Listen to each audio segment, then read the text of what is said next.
Class is now in session. I am Professor Hockey, and today we're discussing Game 3 of the regular season between the San Jose Sharks and the Carolina Hurricanes, in which the Sharks have lost 2-1. So while most teams might be playing their first, maybe their second games thus far here on Friday, the San Jose Sharks are one of the only teams to actually have 3 games under their belt at this point. The only other team, of course, being the Nashville Predators, who they faced off against in Europe about a week ago. And yet, even with that being the case, the San Jose Sharks still find themselves at a grand total of 0 points on the season because while they have played 3 NHL games this year, they also have 3 losses this year. So not a very good way of starting the season, especially since considering last year, the San Jose Sharks, even if they had a pretty bad 21-22 season, at least they started the season 4-0. Right now it's 0-3 with no sign of stopping soon. Maybe tomorrow's game against the very lowly Chicago Blackhawks, one of the few teams who are expected to be even worse than the San Jose Sharks this season.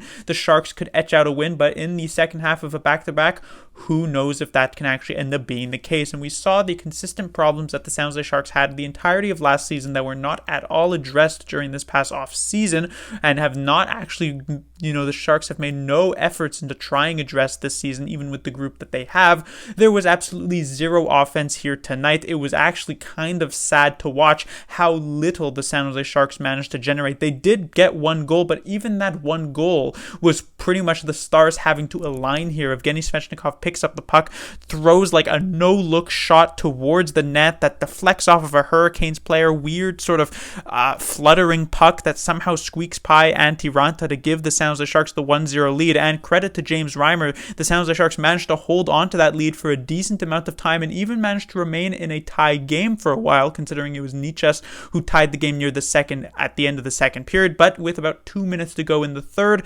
Sebastian Aho would get the tip goal. No chance for Reimer on that one. Take the lead for the Hurricanes, and the San Jose Sharks would generate maybe one good chance with the net empty from a Tomas Hertl play, but otherwise the Sharks would drop 2-1. They were absolutely dominated by the Carolina Hurricanes, and many people might look at the first 3 games of the season here for the San Jose Sharks and say, well, the teams that they were against were just so good. The strength of schedule for the San Jose Sharks was just too high. And yes, the Carolina Hurricanes are a very good team, but they're not the best team, right? You could probably say they're like top 7 or 8 in the league. The Nashville Predators, on the other hand, they're probably in the upper half, but nothing amazing for them. It's just that the Sharks find themselves not only in the lower half, but probably in the bottom 5 and are just not really competitive at this point, and it is tough to watch.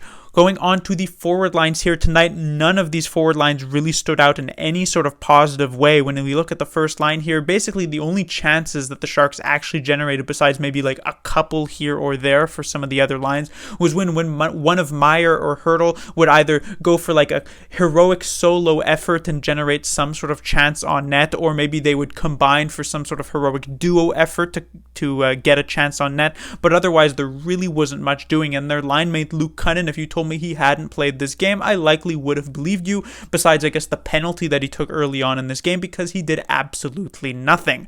On the second line, it seems as though that the Steven Lorentz experiment was very fun for the singular game that it worked for in game 2 against the Nashville Predators, but here in game 3 we found out why, and against his former team, why Steven Lorentz wasn't a second liner when he was playing with the Carolina Hurricanes. It's because he's just not good enough to play in that type of role in the NHL. The second line did literally nothing for the San Jose Sharks at even strength. It was also quite sad to watch.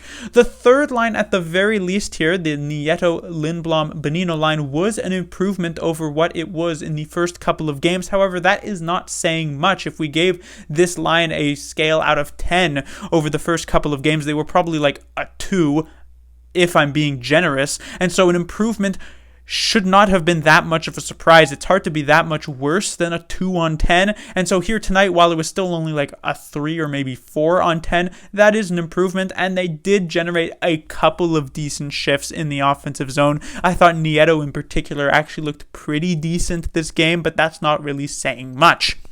Then when it comes to the fourth line, also not too bad. We saw Gadjevich got swapped out for Noah Gregor in this one. One player who I did enjoy the game of, at the very least in the first half, I would say, was Nico Sturm, still looking like a pretty solid fourth line center for the San Jose Sharks, a signing that I wasn't a huge fan of, still not that big of a fan of, but now that he is here, we can at the very least enjoy him as a solid fourth line center for the San Jose Sharks.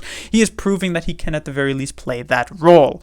On the defensive side of things, and this is really the player who I wanted to talk about the most in this game, it is, of course, Erik Karlsson. Now, I did briefly mention him in my previous review of the Nashville Predators game, where he just doesn't seem to be doing too much offensively and is extremely muted, but I do want to expand on that point here in this video, because when Erik Karlsson was first acquired at the beginning of the 18-19 season, many of the reactions were, of course, wow, what an insane trade. The San Jose Sharks are going to be very scary this year. But the other reactions, or the reactions also going along with that, were also, don't the Sharks also have Brent Burns? Because Brent Burns and Erik Karlsson played a pretty much identical role. So it was Brent Burns against the world as the only real offensive defenseman for the San Jose Sharks for the 16-17 season when he won the Norris, the 15-16 season. And Erik Karlsson was that very same type of player for the Ottawa Senators when he was with them. And so bringing him over, it was a situation where if you wanted to be optimistic, you would say, well, now the Sharks are going to have either Burns or Karlsson on the ice at all times. They're going to be unstoppable. But the negative side of things was, well, now they're going to play a guy who is full offense, no defense at all times, which could make the Sharks somewhat vulnerable.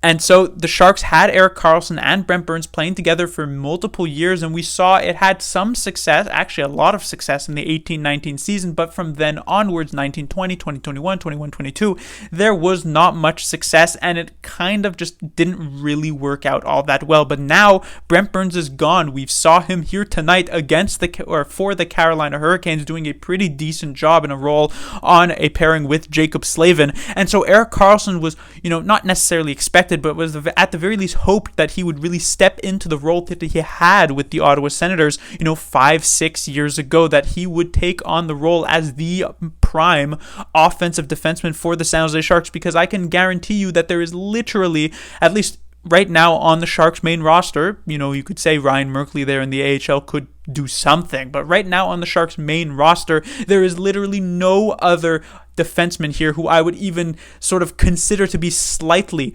offensively gifted. The only defenseman who I could see on this roster who might even get more than, let's say, 20 points this season would be Mario Ferraro, and that would only be if he actually sticks with Erik Karlsson as a pairing for much of the season. That wasn't the case here tonight. He played with Matt Benning, and it was Megna joining Karlsson, but otherwise, everybody else, I imagine, will not even hit the 20-point mark for defensemen because of how just, lack of talent. It's not meant to be a bad thing here. It's just none of these defensemen really scream, this is an offensive guy. So Karlsson needed to be that guy, and yet we've now watched the first 3 games here for Erik Karlsson, and he has done basically nothing to actually sort of get anything offensively generated. And the fact is, it's not as though he's making plays and they are not working. It's that he's literally just not making those plays at all. And I refuse to believe that this is some sort of degradation of his skills due to age, and that suddenly we've been watching Erik Karlsson the past 4 years you pull off offensive miracles, even if they're accompanied by terrible defensive plays. I refuse to believe that we've watched him for the past 4 years just do a lot offensively, and then suddenly 1 year, 1 summer passes where he's given the sort of keys to the kingdom to be the guy for the San Jose Sharks on the defensive side of things, and he's just completely fallen off a cliff. Which makes me think, and I mentioned this in my previous review, that David Quinn has sort of had a conversation with Karlsson to try and get him to play a lot more conservatively, but this just seems like a very, very misguided attempt at corralling Erik Karlsson, because the fact is that defensively, Karlsson is not very good at this particular role. I mean, he's definitely been better over these past 3 games that we've seen from him at times in the past few seasons. He's not making as many glaring defensive errors, but there are still some. I mean, on each of these goals for the Carolina Hurricanes here tonight. Erik Karlsson was victimized. On the Necas goal, he gets beat wide by Svechnikov, and the pass gets by him to Necas. And then on the Aho goal, his man is Aho. He's supposed to be covering him, and yet he allows Aho to tip the puck into the net. So Karlsson is not gifted in the defensive side of things. The reason why he was at a point considered the best defenseman in the game and one of the best players in the game, I even saw some people going with the crazy take, especially during the 2017 playoffs, that he was the best player, not just defenseman, but player in the entire league, is because of that offensive power that he brings to a team. And the Sharks trying to control that is not only bad from a Karlsson perspective, because then you're left with a pretty bad defenseman, but it's also bad from a team perspective because, like I said earlier, the Sharks have zero offensive sort of pressure going on in pretty much all of the first 3 games that they've played this season. And if Erik Karlsson's not doing it, nobody is going to do it from the back end. So it has been very disappointing to watch number 65 thus far. Hopefully at some point something can change, but like I said, it doesn't necessarily seem to be the case that Karlsson is playing poorly so much as it is that he is sort of actively choosing to not go for what he would do at times over the past few seasons with the San Jose Sharks and, of course, with the Ottawa Senators. But to move on from Erik Karlsson, this was otherwise a game in which the Sharks' defense was hemmed in, and while their structure and sort of their defensive structure held up decently well at times here, I don't think they were completely victimized. It was still a fact that they just couldn't clear zones. They don't have puck-moving defensemen to be able to do that. So it was like a relatively rough game from players like, Ferraro, like Benning. They didn't really do much of anything here. And generally, the Sharks struggled to clear the zone, gave up a ton of offensive zone time to the Carolina Hurricanes, and they should be thanking their lucky stars that this was only a 2-1 loss, and that is because of the heroics of their goaltender, James Reimer here. The Sharks did still end up losing this game, of course, but the only reason they were even in it to those last couple of minutes when Aho got the game-winning goal is because of James Reimer, and they definitely should be buying him a steak dinner after this one because he did all he possibly could to try and get the San Jose Sharks their first 2 points of the season. They just couldn't hold on long enough. A tough one there for James Reimer. I mentioned in the first game of the season, I believe that if the Sharks want to win an even reasonable amount of games this season, they're going to have to heavily rely on their goaltending. They tried to do that here tonight, but there was just zero offensive pressure for the San Jose Sharks, and a couple of those misplays by Erik Karlsson end up in the back of their net, and the Sharks lose. But that will do it for this review. The Sharks will be back in action tomorrow against the Chicago Blackhawks. Like I said, a significantly easier opponent than what they faced here in the first 3 games of this season, so maybe, just maybe, the Sharks can finally get a win on the board. Class dismissed.